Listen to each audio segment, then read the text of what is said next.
put it to you this way. We human beings are all involved from our birth in living by artificial life support systems. We are. We're all involved. We're like bodies that continue to exist by man-made inventions. We are really. Here's the drip feed that provides the strength that ordinary natural food should provide.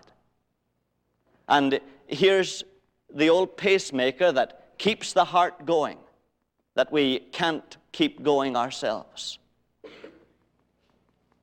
And here are the blood transfusions that provide us with the blood that we should actually manufacture with our own body.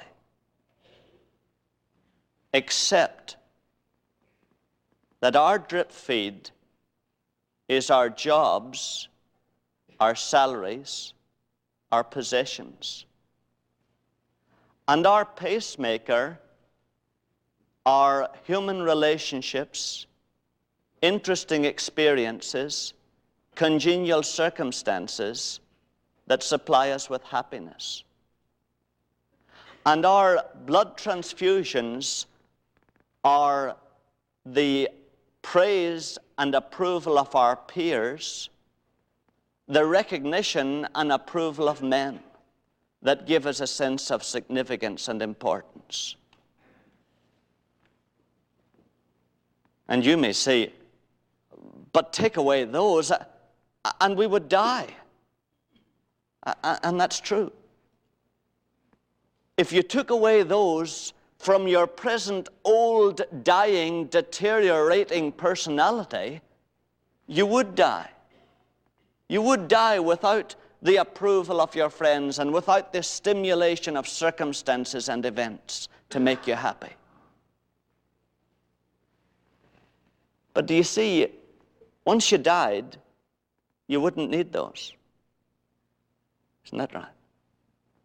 I mean, round a dying body, the activity is frenetic. Keeping the blood transfusions going, keeping the drip feed going, keeping the heart going, and then when the person dies, peace. Absolute peace. You don't need those once you die, isn't that right? That's exactly what has happened in Jesus. That's what has happened in Jesus to you. Just look at it in Colossians 3, it is. Colossians 3 and verse 3.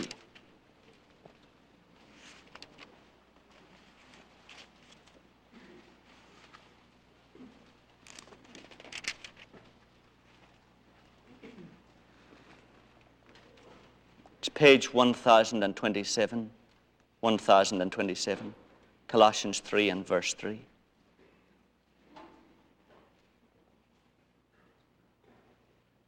For you have died,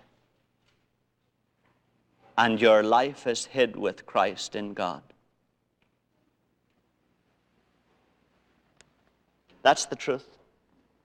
That old personality of yours that has so deteriorated through the centuries that it cannot get along now without these artificial life support systems. That old personality of yours was destroyed in Jesus. It was. And all those life support systems of your peers' approval and your salary for security and other people's praise for your significance, that's all no longer necessary. But you know what happens as soon as the dear Holy Spirit of God puts his hands on your drip feed. You know what you protest. No, don't. I'll die if you take it away. I'll die without financial security. And the Holy Spirit is lovingly saying, you would have died if that old weak personality that you had that needed this had not been destroyed in Jesus. But it has been destroyed. And before, when you tried to do without that financial security, you were trying to do it by your own efforts. But now you have a new body, not made with hands, that's eternal in the heavens. And that personality is able to live without this drip feed. Just believe me, it's able to live without that drip feed. And loved ones, daily faith is possible to you only if God has actually destroyed that old, deteriorating, weak personality that used to need those things. But if He has, then all you have to do is do what the paralyzed man did when Jesus said to him, "Rise and take up your bed and walk." You have simply to get up, and you'll find your muscles and your bones strong enough to bear your weight. That's the miracle of it. The miracle is that if you exercise an act of faith, to no longer depend on people's opinions and people's approval for your importance, no longer depend on how many material possessions you have for your sense of security, no longer depend on circumstances and events for your happiness. If you exercise faith and determine, I will no longer do that, suddenly in a moment, God is able to make real in your life the miracle that He wrought in Jesus of Calvary. It happens like that. But do you see, you have to exercise faith, and faith is action.